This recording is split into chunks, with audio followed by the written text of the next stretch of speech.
చూస్తే మా అన్న ఎంఎస్ రాజు వస్తాడు కాసుకొని ఏ నూరానికి ఏమరా నీ పాసు ఎంఎస్ రాజును పంపిస్తా అంటున్నావు. నువ్వు వస్తే ఏమి, నువ్వే రావచ్చు కదా, నువ్వెందుకు రాలేకపోతున్నావు? నీకు క్షమాపణ కాదు కదా, మీకు బుద్ధి చెప్పడానికి వైఎస్ఆర్ కాంగ్రెస్ పార్టీ శ్రేణులు సిద్ధంగా ఉన్నాయి, అన్ని రకాలుగా సిద్ధంగా ఉన్నాయి. మొదట మేము గాంధీ మార్గంలోనే ప్రజాస్వామ్యబద్ధంగానే రాజ్యాంగబద్ధంగానే మీ దాడులను దౌర్జన్యాలను ఎదుర్కొంటాం. ఆ తర్వాత సామదాన భేద దండోపాయాలను అన్నిటిని కూడా మేము ఉపయోగించడానికి అన్ని రకాలుగా సిద్ధంగా ఉంటాం. మొదట మేము గాంధీ మార్గంలోనే ఎదుర్కోవడానికి సిద్ధంగా ఉన్నామనేది ఈ సందర్భంగా తెలియజేస్తున్నాం. మీకు క్షమాపణ కాదు కదా, మీరు ఎప్పుడొచ్చినా మేము అన్ని రకాలుగా మీకు సమాధానం చెప్పడానికి సిద్ధంగా ఉన్నామని ఈ సందర్భంగా. ఈ రాష్ట్రంలో మనం బాగా గమనిస్తే ఈ రాష్ట్రంలో ఎక్కడ కూడా శాంతి లేదు, ప్రజలకు భద్రత లేదు. ఈ రాష్ట్రంలో రాజ్యాంగానికి విలువ లేదు, కోర్టులకు చట్టాలకు కూడా విలువ లేకుండా పోయిందనటంలో ఎలాంటి సందేహం లేదు. ఎందుకంటే ఈ రాష్ట్ర ప్రభుత్వాన్ని ఎవరైనా గొంతెత్తి మాట్లాడరాదు, పెన్ను పెట్టి రాయరాదు, లేదా మీడియాలోనో సోషల్ మీడియాలోనో సద్విమర్శను కూడా చెయ్యరాదు.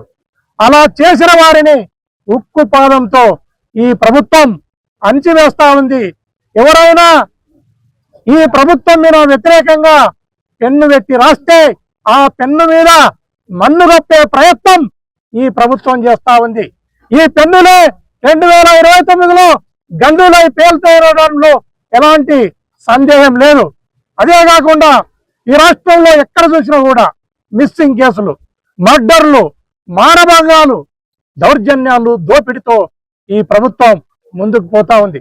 అందులో భాగంగానే మాజీ శాసనసభ్యులు తోపుదుర్తి ప్రకాష్ రెడ్డి మీద కళ్యాణదుర్గం ఎమ్మెల్యే వారి ఒక టిప్పర్ ఆయనను ఢీకొట్టి చంపడానికి ప్రయత్నం చేస్తే ఆ సాగు నుంచి తప్పించుకొని ఆయన కడుపులో మండి ఒక ప్రెస్ మీట్ను పెడితే ఆ ప్రెస్ మీటుకు సమాధానం చెప్పలేక రకరకాలుగా ఆయనను దుర్భాషలాడడం జరిగింది. పరిటాల సునీతమ్మలు కానీ, అదేవిధంగా కళ్యాణదుర్గం ఎమ్మెల్యే గారు కానీ, మడకశిర ఎమ్మెల్యే వీరందరూ కూడా అనేక రకాలుగా దుర్భాషలు ఆడడం జరిగింది. దానికి ప్రతిగా ఆయన ఒక ప్రెస్ మీట్ని పెడితే ఈ రోజు ఆయన ఇంటి మీద దాడికి ఒక డేటునిచ్చి ఈ ప్రభుత్వం యొక్క డైరెక్షన్ లో, ఈ ప్రభుత్వం యొక్క కనుసన్నల్లో ఈ దాడికి ఒక డేటునిచ్చి ఇంటి మీదకి వస్తామంటే ఆ వచ్చే వారికి మద్దతుగా తెలుగుదేశం పార్టీ లీడర్లతో కూడా ఎంఎస్ రాజు ఇంటికి చేరుకోవడం జరిగింది. ఎంఎస్ రాజు ఈ ఇంటి మీదకి దాడి కోసం రాళ్ళు, రప్పలతో, కత్తులు, కటార్లతో అతను కిరాయి హంతకులను కూడా తెచ్చిపెట్టుకున్నాడనేది మాకున్న సమాచారం. మీరు రాళ్లతో, రప్పలతో వచ్చిన, కత్తులు, కటార్లతో వచ్చిన మేము గాంధీ మార్గంలోనే మిమ్మల్ని వ్యతిరేకించడానికి సిద్ధంగా ఉన్నాం. మమ్మల్ని దాటుకునే మీరు ప్రకాష్ రెడ్డి ఇంటికి పోవాల్సినది ఉంది. ఐలో పైలో తేల్చుకుంటాం, మీరు వస్తే అనేది ఈ సందర్భంగా తెలియజేస్తున్నాం. ఏంట్రా నువ్వు చేసేది నా బొచ్చు, నువ్వు చంపేస్తానంటే భయపడిపోతావు. ఇక్కడ నా కొడక మీలాగా సీమునెత్తులు లేని వాళ్ళం అనుకుంటున్నావా వైఎస్ఆర్ కాంగ్రెస్ పార్టీ అంటే?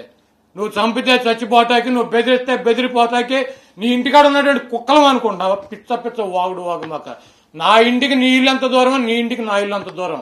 ఆ రోజు వస్తే నువ్వో నేను తేల్చుకున్నావు, వదిలేస్తావు అనుకుంటున్నావా? లేకపోతే నన్నో, వంశీనో, చంద్రం ద్వారం పుండి ఒక నలుగురులో ఐదుగురులో ఒకరిని వదిలి ఒకరిని టచ్ చేసి చూడరు. నువ్వు మగాడి అయితే ఎవడుంటాడు ఈ రాష్ట్రంలో, ఎవడేమవుతాడో తేలుస్తావు. పిచ్చి వాగుడు, పిచ్చి బెదిరింపులు మా దగ్గర బెదిరించమాక.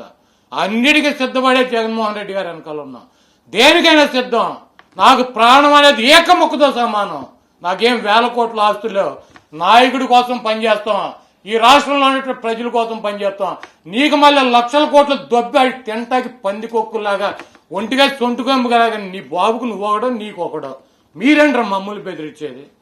టచ్ చేసి చూడండి నా కొడకలారు, ఎవడు టచ్ చేస్తాడు? నీ అధికారం వచ్చేలేదు, టచ్ చేయలేదు. నువ్వు వస్తే చెయ్యి, టచ్ చేసి నన్ను చేస్తావు, వంశీని చేస్తావు, ద్వారంపూడిని చేస్తావు, అంబటి రాంబాబుని చేస్తావు, జగన్మోహన్ రెడ్డి గారిని చేస్తావు, ఎవరిని చేస్తావు చెయ్యిరా. ఒక్కడిని టచ్ చేసి రైట్. 3 years మీకు నచ్చింది చేసుకోండి, కేసులు పెట్టుకోండి. ప్రతి ఒక్కడికి కూడా ఒక ఎక్స్పైరీ డేట్ ఉంటుంది. ప్రతి ఒక్కరికి కూడా ఒక ఎక్స్పైరీ డేట్ ఉంటుంది. మీ ఎక్స్పైరీ డేట్ 2029.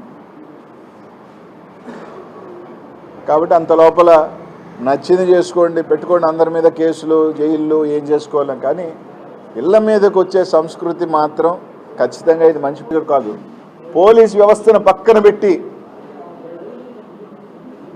రండి, మీరిళ్ళ మీదక మా ఇళ్ళ మీదక ఎవరిళ్ళ మీదకైనా సిద్ధమే దేనికైనా. మీరు అనుకుంటున్న ఎవరు ఫ్యాక్షనిస్ట్లా, ఎవరు తెగిస్తే అందరూ ఎవరికి ఎవరేం కాదు. డిసైడ్ అయిన తర్వాత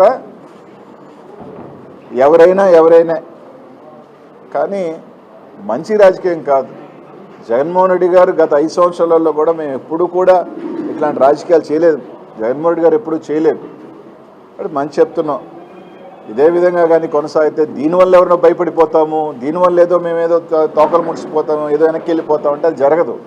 మీరు చేసే కొద్దీ వైఎస్ఆర్ కాంగ్రెస్ పార్టీ కార్యకర్తలు ఇంకా రోడ్డు మీదకి వస్తారు.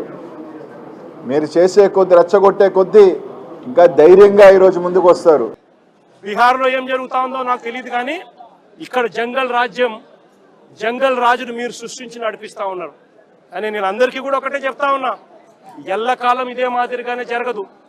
2 ఏళ్ళు కన్ను మూసుకుంటే అయిపోయింది, మరో 3 ఏళ్ళు కూడా కన్ను మూసుకుని కన్ను తెరిచేసరికి మరో 3 ఏళ్ళు కూడా అయిపోతుంది. ఆ తర్వాత వచ్చేది మాత్రం మా ప్రభుత్వం అని చెప్పి కూడా ప్రతి ఒక్కరికి కూడా ఈ సందర్భంగా కూడా చెప్తా ఉన్నా.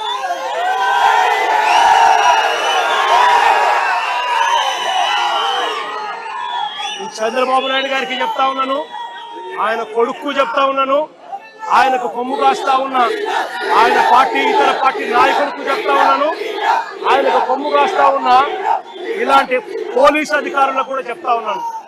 ఎల్లకాలం ఇలా అన్యాయం చేస్తా ఉంటే మాత్రం ఎప్పుడు కూడా దేవుడు చూస్తూ ఊరుకోవడాన్ని మాత్రం గుర్తుపెట్టుకోండి. ఖచ్చితంగా మీకు మొట్టికాయలు పడతాయి. రేపు పొద్దున మా ప్రభుత్వం వచ్చిన తర్వాత వీటి అన్నిటి మీద కూడా ఎంక్వైరీలు వేస్తాము, వడ్డీతో సహా చెల్లిస్తారు అని కూడా ఈ సందర్భంగా అందరికీ కూడా చెప్తా ఉన్నాం. అందరినీ కూడా బోన్లలో నిలబెడతాము, సాక్ష్యాలు ఆధారాలతో సహా యూనిఫామ్లు ఒక్కొక్కరికి కూడా ఇప్పించి వీళ్ళందరితో పాటు ఈ కాన్స్పిరసీలో భాగమైన ఇతర రాజకీయ నాయకులు ఎవరెవరైతే చేసినారో వాళ్ళందరినీ కూడా బొక్కలో పెట్టి న్యాయం జరిగేట్టుగా వడ్డీతో సహా వీళ్ళంతా కూడా చెల్లించే పరిస్థితి కూడా వస్తుందని కూడా ఈ సందర్భంగా ప్రతి ఒక్కరికి కూడా హెచ్చరిస్తా ఉన్నా. జరుగుతూ ఉన్నది విషపూరిత విత్తనాలు నాటుతా ఉన్నారు. దయచేసి ఈ విషపూరిత విత్తనాలు నాటడం ఇప్పటికైనా ఆపండి. ఇది గన ఆపకపోతే గన రేపొద్దున ఈ విషపూరిత విత్తనాలు మీరొక్కరికే మీకు మాత్రమే వర్తిస్తాయని అనుకోవాకండి. ఈ రోజు వైఎస్ఆర్సీపీకి సంబంధించిన ప్రతి గ్రామ స్థాయిలో కూడా ప్రతి కార్యకర్త కూడా దెబ్బతినున్నాడు, ప్రతి నాయకుడు దెబ్బతినున్నాడు. మీరు చేస్తా ఉన్న అన్యాయానికి వీళ్ళంతా కూడా దెబ్బతిని ఉన్నారు.